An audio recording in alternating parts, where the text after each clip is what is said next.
Hello there, Mad Mike here, and welcome back to the channel.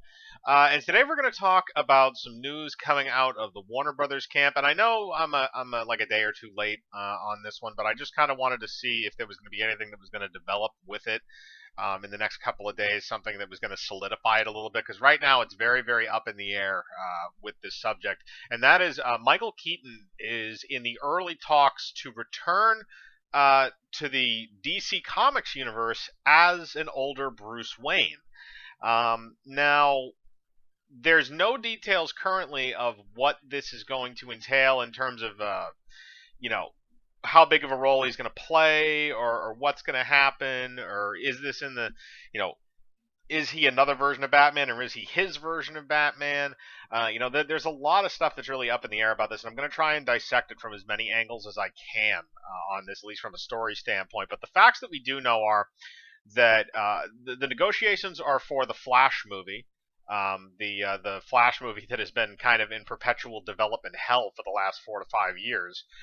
So my confidence in that is a little bit shaky already, but you know, Michael Keaton supposedly what they're doing is he's in early talks, which basically just means that they've contacted him and he's contacted them back, and they're exchanging messages back and forth right now. That nobody's probably sat down at a table yet. Nobody's drawn up any contracts or anything like that. This is just probably one of those kind of feel it out situations where they're trying to convince him, to come on board and come in and sign the contract. That's basically what's probably happening right now. Now he could say no. He could say screw you. I'm doing something else right now. I'm sure he has plenty of movie projects lined up right now. I wouldn't say necessarily high demand, but he's in demand to some extent. I'm sure Sony's tapping him for the Spider-Man stuff right now because he plays Vulture in the MCU universe. Uh, even though that's not really he's recurred to an extent. I feel like they have plans for him. So I mean, DC might also be trying to move in on that a little bit with Warner Brothers and try and steal him away back to a role that really is the role that everybody remembers him for the most part, outside of stuff like Beetlejuice, is being the first on screen or the first theatrical Batman. I'm when I say that, I'm not saying Adam West's Batman wasn't theatrical because they did have a movie, but I'm saying like the modern iteration of Batman is what you think of as Michael Keaton in 1989 in that film, and I love that film, that original one, and Batman Returns. But looking at this, it seems like they're saying that it may be something like a mentor role, because the thing is, this news came out to the Wrap, and it was an exclusive to them. And then a bunch of other news outlets caught wind of it, and they basically just ran with the exact same story. So, it went to Screen Rant, it went to Cineplex, it went to Movie Web, and all those websites. But they're basically just all saying the same thing, which is they know they're in talks, nothing else is solid. So we don't necessarily know what even universe his character is going to be from. We don't know if he's going to be from the original Tim Burton universe, which I really hope is what they actually do. If he's going to be a representation of another Batman from another universe that's not necessarily the Tim Burton one. And also the other thing is, him returning to the role so many years later, if this is the same Batman from Batman and Batman Returns, then what's been happening to him for the last, almost 30 years, or might be 30 years actually by the time that movie comes out. But what's been happening to him? Like what adventures has he had? Like what's gone on? The problem actually that I kind of have with this is that Michael Keaton as Batman is more interesting to me than Ezra Miller as the Flash. So putting Michael Keaton in there is kind of, you're almost stealing the thunder away from Ezra Miller in his own movie, which is kind of, I don't want to say it's a bad idea, because I know there's been a lot of, if he's playing the mentor character, I kind of understand that, because even in that scenario though, he'd be playing Flashpoint Batman, which Flashpoint Batman is Thomas Wayne, so I don't even know if that would make sense unless they're really playing around with that comic book. But to clarify that, by the way, the rumor has always been that the Flash movie is going to revolve around the Flashpoint storyline, which is kind of a soft reboot for the DC universe where the Flash like screws with time and messes up a bunch of stuff and a bunch of things change, and then he undoes what he did originally to screw up the time stream and sets everything somewhat back to normal, but a little bit different. And when he goes into this alternate universe, like a bunch of stuff has changed. Aquaman and Wonder Woman are in the middle of a war, and Themyscira and Atlantis are warring with each other. The supervillains are like trying to help everything. Humanity's getting like slaughtered. Captain Atom's been captured and turned into like a nuclear power plant. Uh, Superman is like stuck in a lab somewhere, and his ship, instead of landing in Kansas, lands in the middle of a major city. I think it's Metropolis, and like levels most of it. And kills millions and millions of people. Bruce Wayne is actually killed in the alley instead of his parents, so Thomas Wayne is now Batman. And his mother Martha is the Joker, which is even creepier.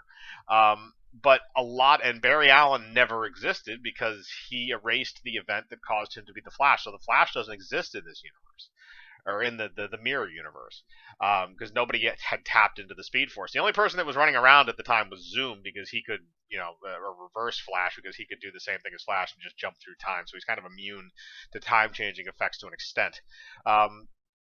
But that's the story that everybody thinks they're going to go with. So if they're going with that, then I don't think Michael Keaton is going. I don't think they're going to put him in the role to be Flashpoint Batman. I think if they're going to do it, they're going to change it quite a bit, and it's going to be kind of like a multiverse thing, which I think is a lot of what I know. The Rap has speculated on that, and a few other people, but it does kind of make sense when you see that they're setting up kind of these like pocket movies, these standalones like Joker and the Batman, and there's probably other ones that they have in the pipeline we just don't know about. And those, again, don't take place in that main DC EU universe. They take place away from it, but they still make films for that main universe, like Wonder Woman 1984. So they've explored that theory, which again has been something that was very common in the comic books. With DC, they used to do this thing. I think it was called Elseworlds, where it was stories from different versions of Earth, and that there's different versions of all the different DC characters like Superman and Batman and Wonder Woman. They all have different versions of themselves in different universes, and sometimes they're aware of each other, which is even funnier. But DC has always had that kind of multiverse thing going on, a lot more so than Marvel, I think. And to incorporate that into the films, I think, is just natural at this point, because that also, it lets you have what Marvel has, but also allows you creativity, which I think is the better of those two options. Because what DC is doing is they say, okay, we have these movies that are in the through line. These movies kind of have to line up. They have to have some kind of a narrative that loosely works with one another. They've gotten a little bit loose on it with like Aquaman and Shazam and all that stuff, but loosely works with each other. But then there's also somebody saying, oh, well, no, I want to make a standalone. And that's actually been an element of friction a lot of the times for Marvel Studios. I believe that's the reason why they lost Edgar Wright on Ant-Man originally, and they had to replace him as director. But in this case, they could say, okay, you can go make it as long as it's standalone and has nothing to do with the main universe. Or it starts its own little thing. If it starts its own storyline on its own that's separate, then that's fine too. Which is, I think that ultimately that gives you all the creative freedom you need, because they've already shown that they're willing to go to rated R with Joker.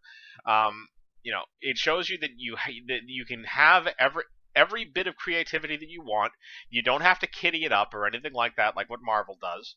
And then you can have your mainline tentpole films that you make that are kind of your Marvel MCU ripoff, I guess, or not ripoff, but alternative, I guess is the better term. Those type of movies that are all kind of in one vein of a narrative, and then you have your other ones that are dotting the outside. And I think that's an amazing idea. I've said that before, actually.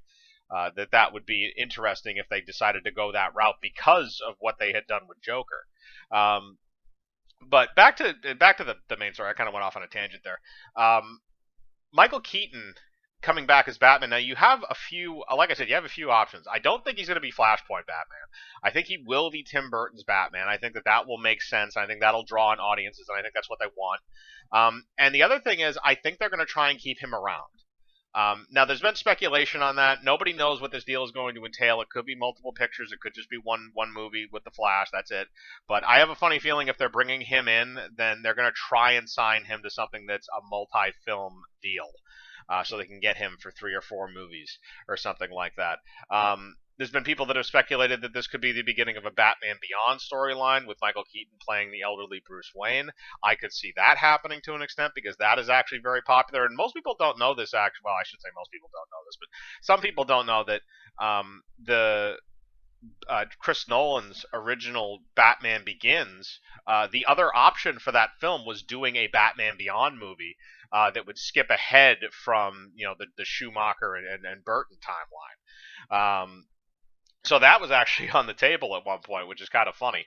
But I could see that happening. I could see them just kind of putting him in some kind of a leadership role for like a younger version of the Justice League or something.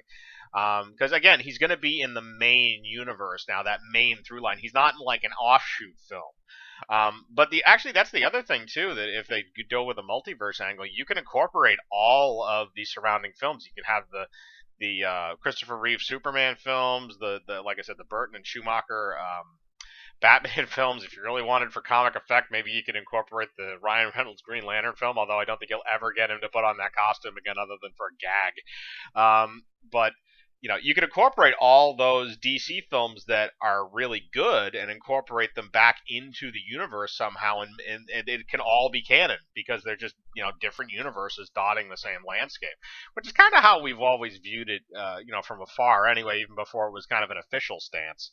But going back to that, I think he'll be the Burton Batman. I think they'll bring him back in that role. They'll do callbacks to Burton. You'll hear the theme at some point. I guarantee you when he first shows up, it will have the Tim Burton Batman theme playing in the background in some way, shape, or form. Even if it's not a direct rip from that original soundtrack, it'll be something along the lines of da, da, da, da. It'll be that. That will happen in the background somewhere. Because also that is the most amazing Batman theme ever, and I don't care because it was also used for the animated series. The only one that is better is the one that was used for Mask of the Phantasm, because that was actually just, it took that theme and made it better, which I didn't think was possible. But you will hear that theme when he shows up in that movie, and I guarantee you that. And if they don't, it is a crime against Batman. But the point is that I think they're going to go with that because they want the nostalgia, and they know how to get the nostalgia because they've already done it. So going forward from that, I think that's going to be what happens, and they're probably going to, like I said, they're probably going to sign him on to 3 or 4 movies. They'll keep him for a number of years. He'll pop in and out. I don't think he's not going to be a main character in any of these films. He's not going to, don the suit and start doing. I don't think he'll don the suit and do Batman stuff very often. He might do it very, very sparingly, and they'll probably have some CGI to help with that, maybe a stunt double. But he'll be doing that stuff occasionally, but I have a funny feeling he's going to be more of a sideline character because of his age.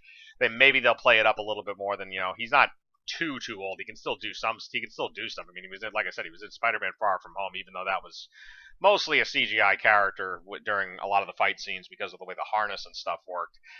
He still is a physically active person. He can play that if he has to, but I have a funny feeling they're probably going to try and play him a little bit older than what he actually is, and maybe a little bit more feeble than he actually is.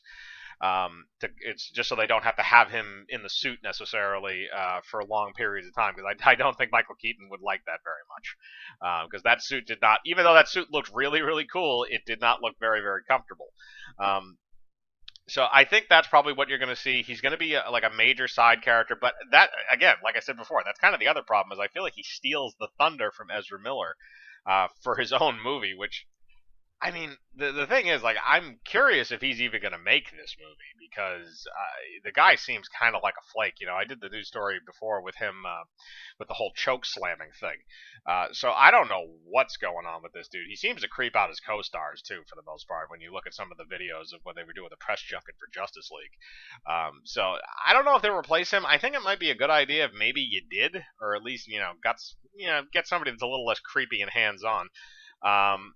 And get somebody in there and maybe make a movie with them instead. Get the guy from the television show. He's not bad, and you're already doing the cross universe thing. You might as well. So I don't necessarily know exactly what's going to happen. This is just a best case scenario that I can come up with, but I want to know what you think in the comments below. Are you excited for this? Are you not excited for this? Do you think they're going to use him? Do you think they're going to use the version of him from the Tim Burton films, or are they going to use a different version of him from another timeline or universe? Or, do you think they're going to try and bring him back as like a mainstay, or maybe this is just a one-off? Like I said, put your thoughts in the comments below. I like to read them. Hit the bell for notifications, hit the like button, subscribe, and remember, I live my life free of compromise. Do you?